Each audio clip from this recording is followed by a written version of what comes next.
ನಮಸ್ಕಾರ ಸ್ನೇಹಿತರೆ, ನಮ್ಮ ವಾರಾಹಿ ಆಸ್ಟ್ರೋ ವಾಸ್ತು ಚಾನೆಲ್ಗೆ ಸ್ವಾಗತ. ಇಂದು ನಾವು ತಿಳಿದುಕೊಳ್ಳೋದು ಮನೆಯಲ್ಲಿ ಇರುವ ಕೆಲವು ವಾಸ್ತು ದೋಷಗಳು ಹೇಗೆ ಹಣದ ಸಮಸ್ಯೆ, ಮನಶಾಂತಿ ಕೊರತೆ ಮತ್ತು ಕುಟುಂಬದ ಕಲಹಕ್ಕೆ ಕಾರಣವಾಗುತ್ತವೆ ಎಂಬುದನ್ನು.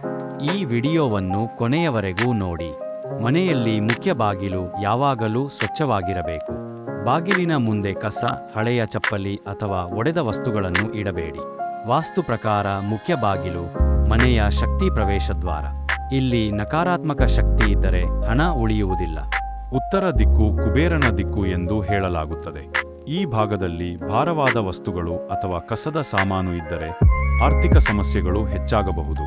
ಅದರ ಬದಲು ಈ ಭಾಗವನ್ನು ಲೈಟ್ ಕಲರ್ ಮತ್ತು ಕ್ಲೀನ್ ಆಗಿ ಇಡಿ. ಅಡಿಗೆ ಮನೆಯ ಲಕ್ಷ್ಮೀ ಸ್ಥಾನ ಎಂದು ಪರಿಗಣಿಸಲಾಗುತ್ತದೆ. ಗ್ಯಾಸ್ ಸ್ಟವ್ ಮತ್ತು ನೀರಿನ ಸಿಂಕ್ ಹತ್ತಿರ ಇದ್ದರೆ ಕುಟುಂಬದಲ್ಲಿ ಜಗಳಗಳು ಹೆಚ್ಚಾಗಬಹುದು. ಅಗ್ನಿ ಮತ್ತು ನೀರು ವಿರುದ್ಧ ತತ್ವಗಳು, ಅದರ ನಡುವೆ ಸ್ವಲ್ಪ ಅಂತರ ಇರಲಿ.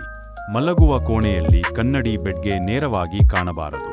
ಇದು ಮಾನಸಿಕ ಒತ್ತಡ ಮತ್ತು ನಿದ್ರಾಹೀನತೆಗೆ ಕಾರಣವಾಗುತ್ತದೆ ಎಂದು ವಾಸ್ತು ಹೇಳುತ್ತದೆ.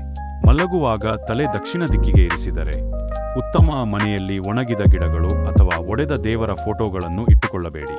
ಇವು ನಕಾರಾತ್ಮಕ ಶಕ್ತಿಯನ್ನು ಆಕರ್ಷಿಸುತ್ತವೆ. ಹಸಿರು ಗಿಡಗಳು ಮನೆಯಲ್ಲಿನ ಪಾಸಿಟಿವ್ ಎನರ್ಜಿ ಹೆಚ್ಚಿಸುತ್ತವೆ.